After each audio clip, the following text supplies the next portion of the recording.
राज ठाकरे का परप्रांतियों के लिए फरमान। हमें मराठी बोलना नहीं आता तो क्या हुआ, कानफट इथंच बसणार। मुंबई में रहना है तो बोलना पड़ेगा मराठी। महाराष्ट्रातल्या प्रत्येक बँकेत मराठी वापरली जाते की नाही पहिले चेक करा। राज ठाकरे के आदेश पर सड़कों पर मनसेल। मराठी नहीं बोलने पर उत्तर भारतीयों की पिटाई।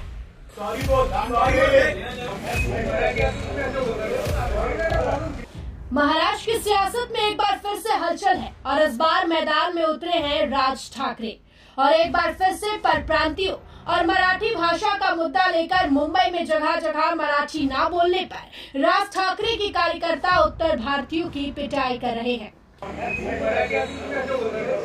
राज ठाकरे क्या एक बार फिर मराठी माणूस के मुद्दे पर अपनी ताकत दिखाएंगे? राज ठाकरे की एमएनएस ने एक बार फिर से मराठी भाषा का मुद्दा उठाया है और ये मुद्दा सिर्फ सड़कों तक सीमित नहीं रहने वाला। इस बार उनका इरादा है बीएमसी चुनाव में फतेह का।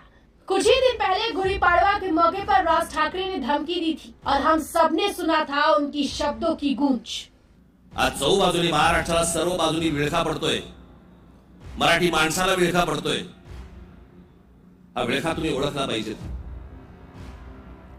मराठी भाषेला विळखा पडतोय आमच्या महाराष्ट्रामध्ये, मुंबईमध्ये आम्हाला सांगता, इकडच्या आस्थापनांमध्ये हमें मराठी बोलना नहीं आता तो क्या हुआ, कानफट इथंच बसणार। ये कोई हवाई बात नहीं थी, ये चेतावनी थी उन सभी के लिए जो मराठी संस्कृति और भाषा का सम्मान नहीं करते। और हुआ क्या, पवई में एक वॉचमैन को राज ठाकरे के कार्यकर्ताओं ने मारकर सिखाया, मराठी का सम्मान करो वरना भुगतो। वीडियो में पहले उत्तर भारतीय वॉचमैन कहता नजर आ रहा है कि मराठी भाषा गया तेल लेने। फिर क्या था, मनसे स्टाइल में मन सैनिकों ने वॉचमैन से माफी भी मंगवाई और मराठी भाषा का सम्मान करना भी सिखाया।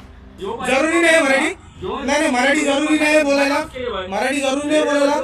मराठी क्या क्या मराठी को क्या करेगा, मराठी का तेल लगाएगा। अब सवाल उठता है कि क्या ये मराठी कार्ड राज ठाकरे को बीएमसी चुनाव में फिर से सत्ता दिला पाएगा? पार्टी ने एक बार फिर से मराठी संस्कृति, मराठी भाषा और मराठी पहचान को चुनावी मोर्चा बना लिया है। इस बार उनका फोकस सिर्फ चुनावी मुद्दों पर नहीं है, बल्कि यह आंदोलन महाराष्ट्र के कोने कोने में पहुंचाना है। यहाँ तक कि उन्होंने अपने कार्यकर्ताओं को बैंक में जाकर ये पूछने का आदेश दे दिया कि क्या यहाँ मराठी में काम हो रहा है। बैंक से लेकर सरकारी दफ्तरों तक राज ठाकरे का संदेश साफ है, मराठी को प्राथमिकता दो, नहीं तो फिर भुगतो। या महाराष्ट्रामधल्या उद्यापासून तयारीला लागा। महाराष्ट्रातल्या प्रत्येक बँकेत मराठी वापरली जाते की नाही पहिले चेक करा। राज ठाकरे का आदेश और मन सैनिकों ने बोल दिया बैंकों पर धावा। आम्ही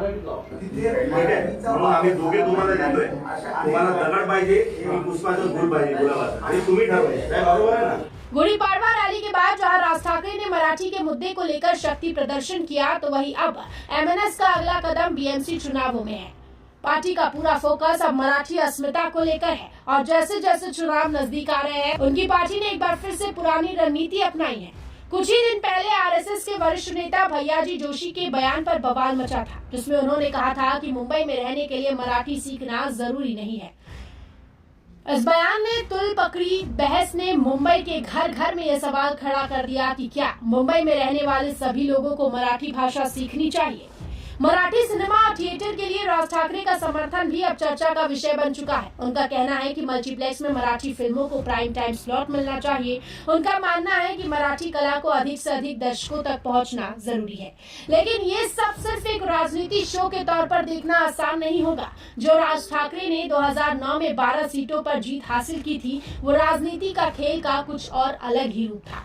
अब सवाल ये है कि क्या मराठी का मुद्दा उन्हें बीएमसी चुनाव में वापस सत्ता दिलाएगा या फिर एक और विवाद खड़ा होगा। क्या राज ठाकरे और उनकी पार्टी इस बार अपने पुराने जलवे से बीएमसी चुनावों में बाजी मार पाएंगे या फिर सिर्फ एक और चुनावी शो साबित होगा?